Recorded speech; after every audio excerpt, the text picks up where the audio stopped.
This is the Bahamas Tonight, the Northern Edition. Good evening, I'm Sabrina Brown. It's great to have you with us. The nation's leader discussed the state of Grand Bahama's economy while on island recently. Tonight, he says the government is in overdrive, working to revive the island's economy, beginning with revitalizing the tourism product. Shashina Roll reports. Despite Grand Bahama's current difficulties, from high unemployment rate to a record number of business closures, the nation's leader is optimistic that the economy will improve soon. During an interview with the nation's leader, the Right Honorable Perry Christie, he shared his excitement on moving this island forward. He believes the opening of the multi-million-dollar Blue Diamond Resort in Lucaya will provide some much-needed job opportunities. But he says that's not the only initiative on the table for Grand Bahama. I said to the people, even the proposal that Kenneth Russell has been associated with, that a lot of people speak of with derision, even that proposal is taking shape. And we have given every possibility to proposals coming forward. We are looking at them. Christie adds that there are plans to add excitement to the product by introducing fun proposals as well. We really want to know, and people to know, that what we are in a position to anticipate with a degree of realism that Grand Bahama can expect positive impacts and positive developments, more jobs, which are much needed to people, and greater expenditure in the economy in the near future. But the fact is, even with these announcements, Grand Bahamians have been let down many times before.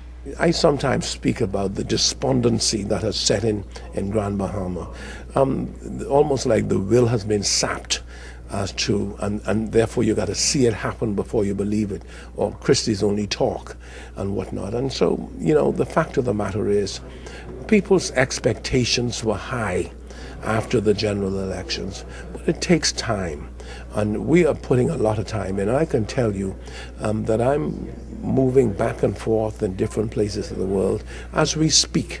Obi Wilscombe, the Minister of Tourism, is tonight on his way to Macau, where a major announcement will be made about hotel developments and casino developments in Nassau.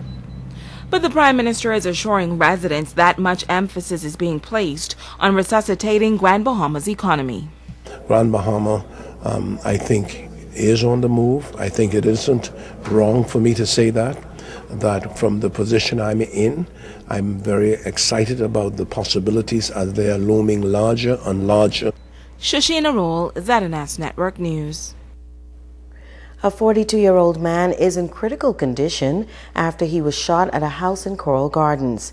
Police say around 10:20 last night, officers received information that a man had been taken to hospital with gunshot wounds to the head.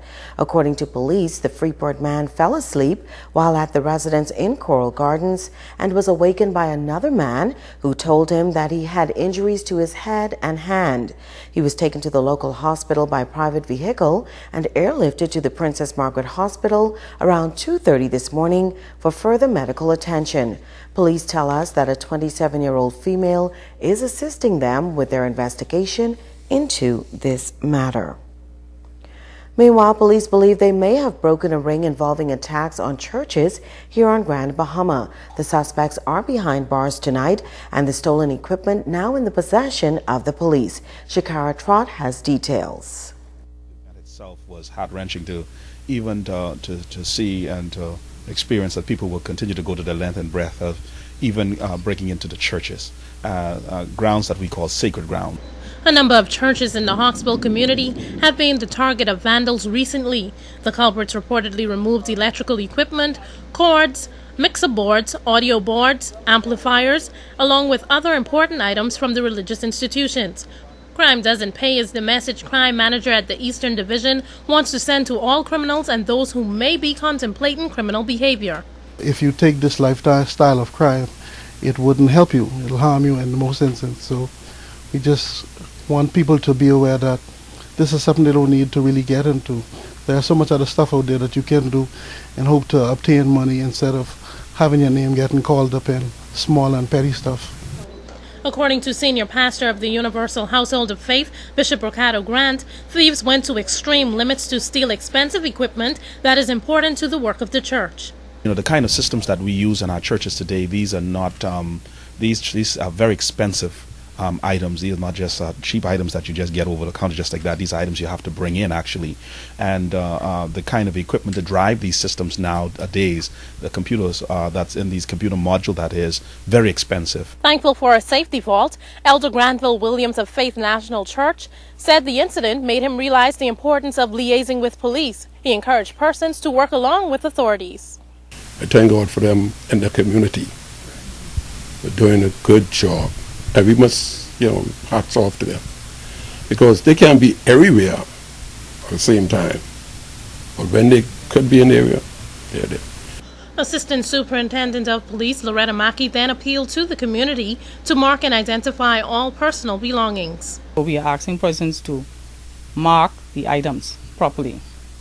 Take time to engrave your initials or use a marker that cannot be erased to ensure that when the items are recovered by the police, that they can positively identify them. Shakara Trott, ZNS Network News. The men believed to be responsible for stealing from the churches were arraigned before the court yesterday. 22-year-old Freeman Fox and 19-year-old Cecil Butterfield both pleaded guilty to 4 counts of sacrilege and 1 count of shop breaking. Fox was given a fine of just under $4,000 or 4 years behind bars, and Butterfield was given a fine of $3,500 or 13 months imprisonment. The social ills facing the country and ways to effectively combat crime was the focus of a luncheon in West Grand Bahama yesterday. Joan Davis-Roll reports. A clarion call going out to women who are considered the bedrock of the 8 Mile Rock community to continue to do their part to safeguard the future of our nation's youth.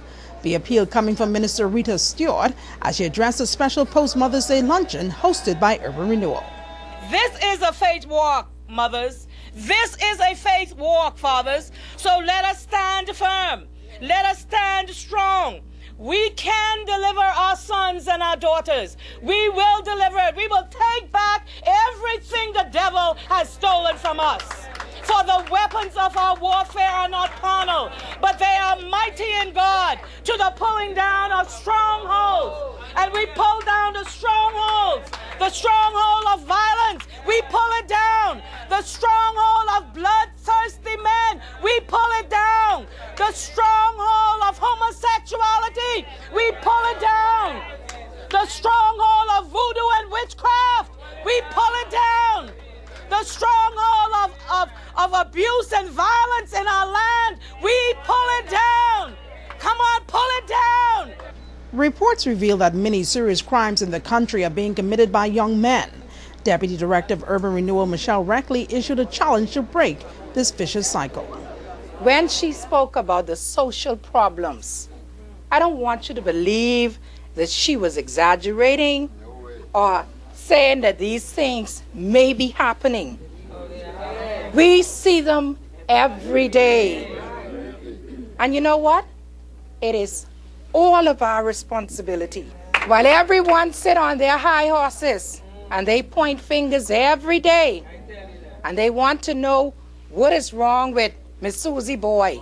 Every time you turn around, he in jail. That's gossiping again. He's in jail.